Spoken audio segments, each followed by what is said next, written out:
Uber never ceases to amaze me. The one day that I try to pack up things and go home early because I'm not making a lot of money and the orders aren't coming in is the one time they actually provide a beneficial update towards shop and pay orders. But guess what, Uber? You had to make this update the one day that I chose to go for a very nice afternoon power nap. But I actually have to work. I don't make much money, so no more naps, and let's get on with the update.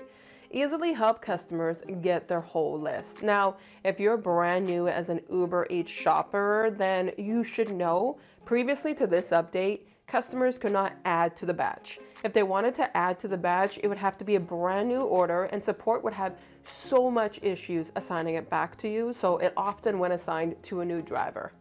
We know customers often ask you to make changes when you're shopping for them, and that delivering a great customer experience is important to you. Well, again, Uber, you're a year late, but I get your procedure. We've added a new feature that allows customers to add, remove, or update the quantity of items in their order. Don't worry, you'll be notified of any changes in the app, so you can rest assured you're getting everything on their list. You can always reach out to support if you run into issues. Now, there are issues when I do Uber Eats Shop and Pay that previously when I worked for Instacart, I did not experience. And that's the fact that when it comes to exchanges with Uber, it's a lot more of a harder procedure. With Instacart, they had pre-amplified options that you can choose from, and then you can do an exchange through there.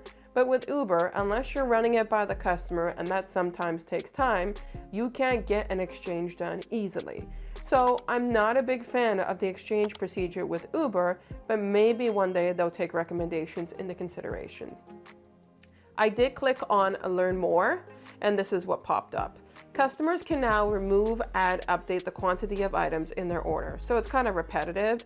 You'll get an in-app message, again, repetitive, but don't worry, customers won't be able to make a change to their order after you finish shopping. Now this one is kind of critical because with Instacart, when I would go to checkout, sometimes the customer would try to add to the batch and I wouldn't see it till afterwards. So I'm hoping when Uber writes this, they're stating the fact of when you get to checkout. Now I have not done a shop and pay order with Uber in a while. I'm not kidding. They do make me want to fall asleep because it's a lot more complex for exchanges. Customers are often not on their phone, and I accept that, but because of the difficulties shop and pay orders can bring you, I don't do many of them. So I'm hoping this update helps out when it comes to Uber Eats, and well, now you just got your most recent update.